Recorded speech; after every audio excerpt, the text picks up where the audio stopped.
Guys, good morning. তোমার সাথে চলে আসলাম নতুন ব্লগ নিয়ে। কেমন আছো তোমরা সবাই? আসলে তোমরা সব ভালো আছো, আমিও ভালো আছি। দেখো, সকাল সকাল দিদি ঘুম থেকে উঠে সব কিছু গুছিয়ে নিচ্ছে। প্রথমে মেজে নিচ্ছে বাসন চা করার জন্য। এখানে কিন্তু দিদি ভালো করে বাসন মেজে দিচ্ছে, সব বাসনগুলো একাই মেজে নিচ্ছে। আর জানো তো, এখন কিন্তু দিদি সকাল সকাল উঠে পড়ে, আগে উঠতো না যেতে হয়। তো যাই হোক, দেখো এখানে কিন্তু দিদি সব কিছু পরিষ্কার হয়ে গেছে। এবার কিন্তু দিদি চা করে নেবে। আর এদিকে কিন্তু দিদি এদিকে চা করছে, সব ঘরের কাজ করছে। আমি কিন্তু ঘুমাচ্ছিলাম, আমি জানি না দিদি চা করছিল। তারপর দেখো এখানে কিন্তু দিদি সব কিছু করে চাটা করে এখন কিন্তু আমাকে ডাকতে যাবে।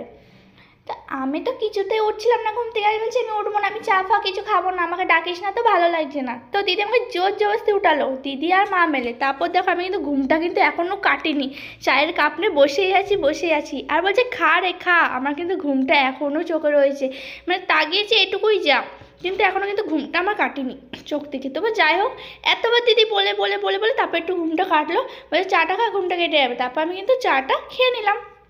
খাওয়া দাওয়ার পর আমি দিদিকে বললাম, চ আমি একটু হেল্প করি তোকে, তুই কি একা একা করবি? মায়ের শরীরটা সত্যি বলতে ভালো না, তার জন্য মাকে আজকে কিচ্ছু করতে দেবো না, আমরা তাই প্ল্যান করেছিলাম। তারপর আমি এখানে বিছনা তুলে দিয়েছিলাম, আর দিদি কিন্তু এখানে রান্নাও বসিয়েছে। কী রান্না করছে তো আমি জানি না। এখানে কেটেছে বিট আর আলু মনে হয়। তারপর দিদি এখানে রান্না করতে বসে দিয়েছে, আর আমি এখানে কিন্তু দিদিকে বলছি আমি ঘরটা ততক্ষণ মুছে নিই। ঘরটা ঝাড়ু দিয়ে আমি কিন্তু মুছে নিচ্ছি। আমাদের ঘরে নোংরা বলতে কী পাবে তোমরা জানো? চলো দেখাচ্ছি। ততক্ষণ দেখো আমি কিন্তু ভালো করে ঘরটা মুছে নিচ্ছি, যেহেতু মায়ের শরীরটা খারাপ, তার জন্য আজকে মাকে কিছু করতে দেবো না বলে ঘরটা মা কিন্তু জামা প্যান্টটা কেচে দিচ্ছে, তাছাড়া আমরাই করছি। আর আমাদের ঘরে সেরকম কোনো কাজ নেই, শুধু ঘর পোছা আর রান্নাই করা, আর কোনো কাজ নেই। তারপর এখানে মা কিন্তু একটু ভাতটা উপর দিয়ে দিচ্ছে, মাও আমাদের সাথে সাথে হেল্প করছিলো। মায়ের শরীরটা ভালো না, তাও মায়ের হেল্প করছিলো। তো যাই হোক, মা এখানে ভাত উপর দিয়ে দিচ্ছে। আমাদের ঘরে নোংরা বলতে কী আছে চলো দেখিয়ে দিই তোমাদের। আমাদের ঘরে নোংরা বলতে শুধু চুল আর চুল, সারা ঘরে চুল পাবে, আর কিছুই পাবে না। কারণ আমাদের মাথার থেকে এত চুল পড়ছে কি বলবো তোমাদের, জানি না কবে ঠিক হবে। তারপর আমি এখানে কিন্তু বিছনাটা পেতে নিলাম, ঘরটার পুছে। এখানে ভালো করে বিছনা পাচ্ছি। আমি বলছি দিদি আজকে কিন্তু আমি শুবো। বলছি ঠিক আছে চ তুই শুবি। চলো দেখে নাও আমি বিছনাটা কত সুন্দর পেতেছি, তোমার সাথে শেয়ার করি।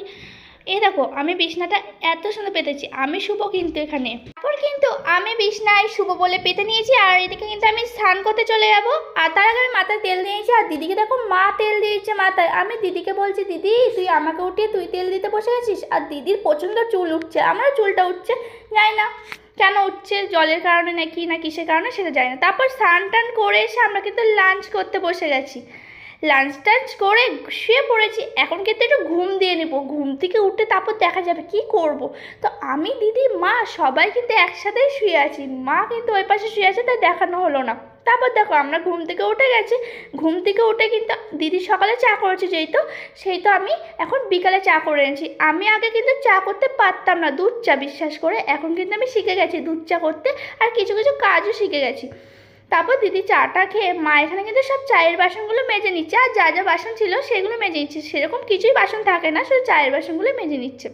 মা এখানে বাসন টাসন মেজে নিচ্ছে, আর দাদা ভাই দেখো কি নিয়ে এসছে বাইরের থেকে, চলো চলো দেখে নি। আরে এত গ্লাস বের করছে কেন, কি নিয়ে এসছে, কি খাবো? আরে ওটা কি, এটা আখের জুস নিয়ে এসেছে, আমি তো জানিই না, শুধু গ্লাসে গ্লাস বের করছিল।